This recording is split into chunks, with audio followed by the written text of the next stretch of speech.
Liz Truss was in Birmingham this week for her first conference as Conservative Party leader and Prime Minister. She put on a brave face. My priorities are growth, growth and growth, Truss declared, channeling perhaps Tony Blair's education speech in 1997, his first as a Labour Prime Minister.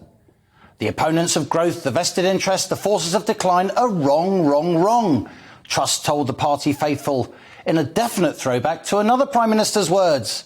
For it was in 1990, responding to Brussels' attempts further to dilute UK sovereignty, that Margaret Thatcher insisted no, no, no from the House of Commons dispatch box, as every true blue Conservative knows. Rather than the Iron Lady, though, Truss has come across as politically tin-eared after she and Chancellor Kwasi Kwarteng tried to lower the top 45% rate of additional income tax to 40%, a tax cut for the top 2% of earners only, those on more than £150 a year in the midst of an escalating cost of living crisis. Truss and Kwarteng were forced into a U-turn during their own conference, scrapping that move to a 40% top rate after Tory tax cuts were blamed for serious jitters on currency and debt markets, with the pound tumbling and government borrowing costs sharply up, a trend that rippled out across the economy, causing mortgage and pension panic.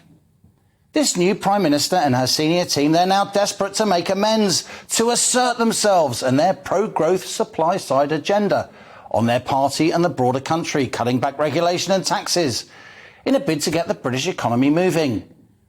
The reality is, though, that the trajectory of the economy, and with it not just the government's survival, but the prosperity of thousands of firms and millions of households across the UK, now depends largely on market and broader financial forces, which are way beyond any politician's control. Cast your mind back, if you're old enough, to the 2008 global financial crisis, a time when the entire world economy was upended due to the reckless activities of out-of-control investment banks, not least in the UK and US.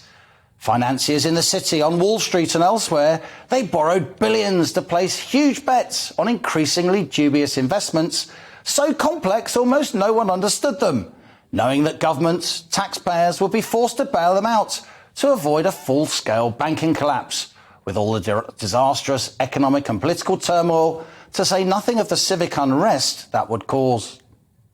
Such investment banks, having grown to a gargantuan size as regulators turned a blind eye, were too big to fail, don't you know?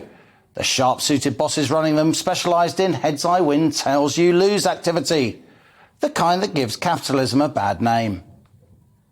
At the end of 2008 and into 2009, the financial crisis was so serious that merely cutting interest rates to reboot the global economy was deemed insufficient.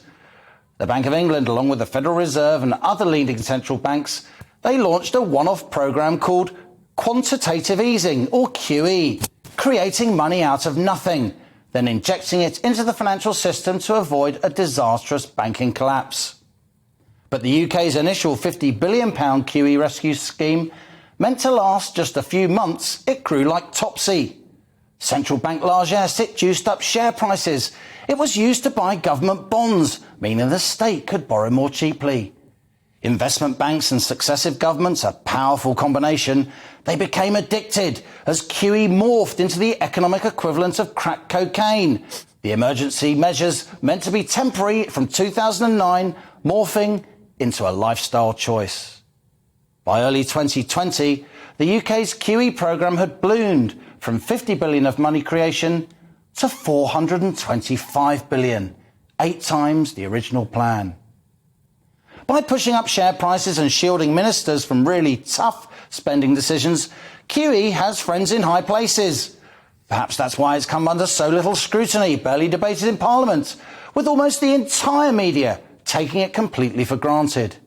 Yet by boosting stock and property prices, QE's made the asset-rich richer still, and housing even less affordable for countless ordinary families. And those related ultra-low interest rates, they've meanwhile punished tens of millions of savers. The reality is, though, that QE is deeply counterproductive. Hosing economies down with liquidity doesn't make them grow faster. That's a bit like trying to get fat by buying a bigger belt.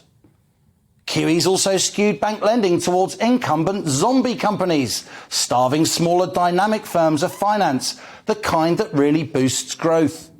And many real-world investors, meanwhile, those growing businesses, rather than engaged in financial engineering, they've been so spooked by the monetary madness of recent years, they've kept serious money off the table, stymieing growth even more. And on top of all that, the more QE's been used to pump up financial markets, making shares and other assets artificially expensive, the harder it's become to stop the mass money printing without sparking another meltdown, with all the related economic and political carnage. And that's the huge danger, that years of grotesquely excessive QE have set us up for collapse. But if QE was excessive before COVID, it went into overdrive during the pandemic, for it was QE that largely paid for lockdown. As the government struggled to fund furlough and business support loans, the state issued IOUs like confetti, many bought up by the Bank of England. Our money printing programme duly expanded by another £450 billion to an astonishing £875 billion in total. That's 6 times the annual NHS budget created out of thin air, with more QE happening during the year and a half of lockdown than during the whole of the previous decade. And now, as inflation has finally punched through, this QE-driven stock market, bond market, Ponzi scheme, it's starting to look quite shaky. Across the world, interest rates are rising, and that will continue as we retreat from the ultra-low levels which have prevailed since 2008. No politician, no central banker either can stop that happening. This is an inconvenient truth which no one wants to admit, certainly not the likes of the International Monetary Fund and the central bankers who oversaw QE. Better to blame the UK's recent financial turmoil on an incoming government, one led by a politically vulnerable Prime Minister with only lukewarm support from her own MPs. Now, don't get me wrong here. There was much to criticise in the government's mini-budget. To lower the top tax rates with a tough winter looming, with millions worrying how to make ends meet, was spectacularly bad timing. But the idea this unfunded tax cut crashed the pound is absurd. Lowering the top rate cost the state around £2 billion, a rounding error amongst almost $900 billion of government revenue.